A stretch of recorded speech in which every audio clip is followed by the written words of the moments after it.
I just wanna stay bad, stay mad, chip on my shoulder cause they treat me like an outcast. I ain't gonna take that, stay back, I'll be swinging hard till the hits come in all caps. I ain't gonna lay back, pray that someone's gonna help me, ain't nobody like that. I ain't gonna wait, that's all fact, give me one shot and I'll never get the throne back. Sa nakaraang bahagi ay magkakaroon nga ng laban sa pagitan ng ating bida na si Chinan at ang maangas na si Ding Changqi. Habang kalmadong nakatayo ang ating bida ay muling nagyabang ang hambog at sinabi niya, "Mahusay, masaya ako na hindi ka umatras sa laban." Maya-maya pa ay sabay nang umatake ang dalawa at isang malakas na sagupaan sa itaas ang nangyari.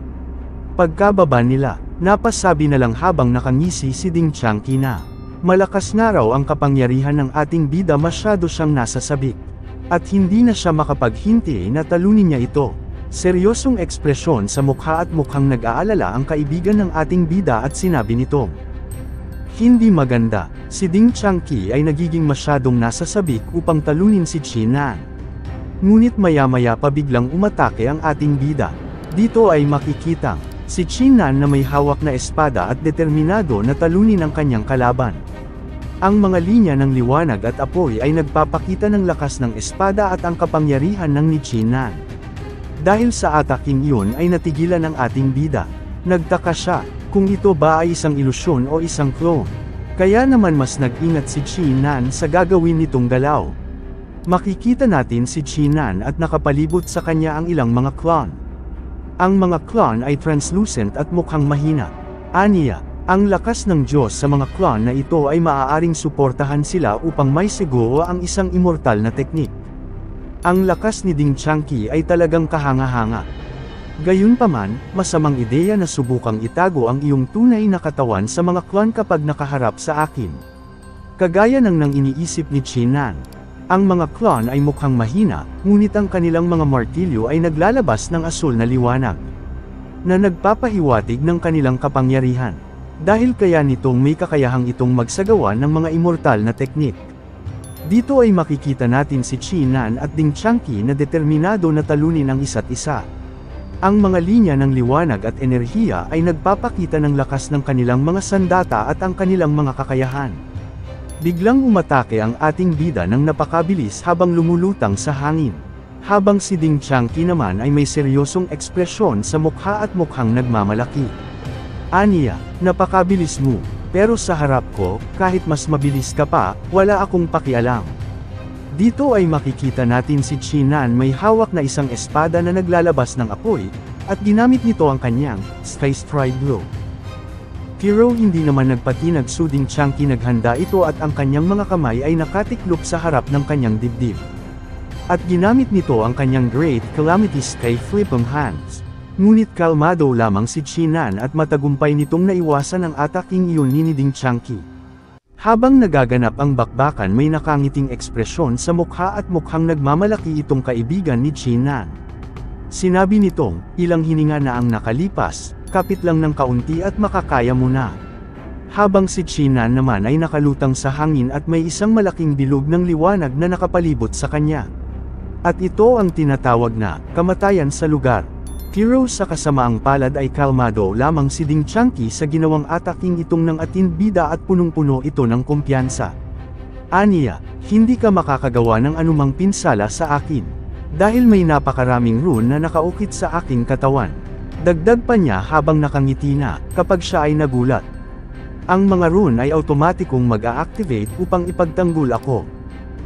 Pero dito ay napawika naman ang ating bida. At sabay sabi nito kay Ding Changqi, "Pero hanggat mabilis ito, hindi ka makakareact sa oras. Pati na rin ang mga rune sa iyong katawan."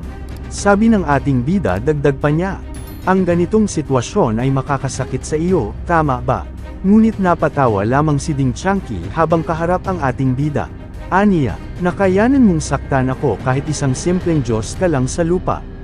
Panahon na para seryosohin ko ito." At sa isang iglap lang isang napakabilis na atake ang ginawa nito na siyang ikinabigla sa gulat ng ating bida na si Chinan. Isang malakas na paghampas ng maso ang ginawa nito at kaagad namang sinalubong yon ng ating bida. Gamit ang kanyang espada, dahil sa lakas at bilis ng atake ay bahagyang napabalikwas ang ating bida habang may pagkagulat at pag-aalala kanyang mukha. Habang si Ding Changqi naman ay masaya at nakangisi dahil sa nangyari. Habang nanunood ang Cole Okoy na ito ay masayang-masaya siya sa nangyari. Aniya habang may ngiti sa kanyang mukha. Natalo na si Chinan. Wika nito na masaya. Habang ang babae at ang kaibigan naman ni Chinan ay lubhang nabahala dahil sa nangyari, hindi sila makapaniwala na dahil doon ay mukhang matatalo ang ating bida. Isinigaw nila ang pangalan ng ating bida. Habang ang isa pang Cole Okoy na ito ay napahagalpak na lang sa tawa dahil sa kabiguan ng ating bida. Aniya, Chinan, nararapat lang sa iyo yan. Malakas na tumawa si Ding Changqi. At napasabi sa ating bida habang nakaluhod sa harapan niya. Nakakagulat kung gaano kalakas ang iyong katawan at kung gaano kabilis itong gumaling. Maya-maya pa ay akmang aatake na sana si Ding Changqi, nang biglang hinawakan ng ating bida ang kamay nito at nagwikang. Iniisip mo ba yan? Pero hindi yan ang katotohanan. Sabi ni Chinan dahilan ng pagkagulat ni Ding Changqi, at makikita ang labis na pagkainis sa kanyang mukha. Aniya, ano kung gumaling ka na? Kung nakaya kitang saktan, kaya rin kitang saktan ulit sa pangalawang pagkakataon. Itinuloy niya ang kanyang pag-atake, at ginamit niya ang kanyang space shaking hammer. Pero habang ginagawa niya iyon ay dahan-dahan na bumagsak ang kanyang katawan na para bang nawala sa kanyang sarili. Itinutok ng ating bida ang kaliwang kamay niya sa mga hammer ni Ding Changqi. At ginamit nito ang kanyang God of War flesh. Namangha naman sa labis na saya ang kaibigan ng ating bida. At sinabi nito sa kanyang sarili na mayroon na lang 50 na hininga ang kaibigang si Chinan at kailangan nitong tiis hanggang na matapos. Dahil sa tensyon ng laban ay nagkaharap ang dalawa sa isa't isa habang napupuno ng aura ng lakas sa paligid nila. Habang ang Cole Okoy naman na ito ay hindi rin makapaniwala. May gulat sa kanyang mukha dahil ang akala niya ay tuluyan nang natalo ang ating bida. Ngunit nagkamali siya sa inakala kanina. Nagsalit si Ding Changqi na nakangiti at hawak nito ang asul na martilyo. Aniya, matagal na rin akong hindi nakikipaglaban ng ganito. Bibigyan kita ng maraming halamang gamot para mapagamot mo ang sugat mo. At kapag kasing lakas na ang iyong paglilinang gaya ng sa akin, hamonan kita sa isang laban muli. Habang si China naman nakangiti siya at may hawak na espada. Mukhang sigurado ka sa tagumpay mo. At pero nakakalungkot, nanalo ako sa laban na ito. Ngiting sinabi nito kay Ding Changqi. Habang ang isang Cole Okoy na ito ay nagtatanong, sa sobrang pagkagulat aniya. Paano ka hindi nasaktan? At ang isa pang Cole Okoy na ito ay ganun din ang reaksyon sa kanyang mukha. Wika niya, kahit na pinigilan ni Ding Changqi ang kanyang paglilinang sa ikatlong antas. Si Chinan ay nakayanan na tumagal ng 1,000 hininga habang siya ay isang Pit Earth God lamang, na sapat na upang ipakita. Kung pareho lang ang antas ng paglilinang ng dalawang ito, tiyak na mas magaling si Chinan. Dagdag pa ng isang Cole Okoy na ito habang nakatingin kay Chinan at Ding Changqi na nasa harapan niya. Habang si Master Wu Ying naman na nakatingin sa dalawa ay nag-iisip ito at napawika sa kanyang sarili. Maaari na ba niyang naabot ang yugto ng menor de edad na tagumpay sa kaharian ng Dao? Kaya naman dito ay nakangiti si Ding Changqi at sinabi nito kay Chinan. Okay, natalo ako sa laban, pero sa susunod, hindi ka na makakapanalo ulit. Kaya naman dahil dun ay bahagyang nagulat si Chinan sa sinabi nito at nakatingin lamang ng seryoso. Ngunit kalaunan ay napangiti siya at sabay sabing, huwag kang magmadaling magbigay ng conclusion tungkol sa hinaharap. Maya-maya pa ay biglang naalis ang barrier na ginawa ni Master Wu Ying na siyang ikinatingin ni Chinan at Ding Changqi. Pinuri ni Master Wu Ying si Chinan at sinabi niya kay Ding Changqi na ibigay na ang espada kay Chinan dahil sa kanyang pagkatalo. Napayuko na lang si Ding Changqi habang nakapikit. Aniya, ayon sa kasunduan, ang espada ay sa iyo. At ibinigay nito ang espada kay Chinan. Pagkakuha sa espada ay napatingin siya dito at sabay sabi sa kanyang sarili na may pagkabahala. Nakatatandang kapatid na Qingshan, ano ba ang nangyari sa iyo? Pagka-opo ni Chinan ay agad naman siyang binati ng babae. Aniya, Chinan, hindi ko alam na ganyan ka pala kalakas. Nag-aalala ako nang wala pala. Habang ang kaibigan naman nito ay nagsabi kay Chinan na mayroon na siyang taong ipinadala upang siyasatin ang espada. Napangiti naman si Chinan at nagpasalamat dito. Ang babae naman ay nakangiti at nagsabi, Ang iyong taglay na katalinuhan ay masyadong limitado sa iyong sarili, kaya tutulungan din kita. Dahil doon ay napapikit na lang si Chinan at napayuko. Muling nagsalita ang Kookoy na ito at sinabing, magpapatuloy na ang piging. At ngayon magsisimula na ang pangalawang hakbang, ang toast sa kaarawan. Maya-maya pa ay biglang may lumapit kay Master Wooding na lalaki. Aniya, Master Ang Lin at Yuanzo na sinaunang landas ay na-activate ng mas maaga kaysa sa inaasahan. Ang Dao Observing na bato ay na-activate din ng mas maaga. Dahil doon ay napatingin si Master Wooding sa lalaki at mukhang nagulat. Bulong pa niya na, kapag natapos na ang piging, kailangan ko nang imbestigahan ito. Maya-maya pa ay isang asul na liwanag ang lumitaw na siya namang ikinagulat ng lahat. At ang liwanag na ito ay nagmula sa katawan ni Chinan. Ang tagapagsalita ni Master Wooding ay nagulat at napawika ito. Iyon ang liwanag mula sa Dao Observing na bato, ang maalamat na bihirang artifact na nilikha ng Immortal Emperor ng South World. Mayroon itong kakayahang makita ang mga kaaway, maglalabas ito ng iba't ibang kulay ng liwanag.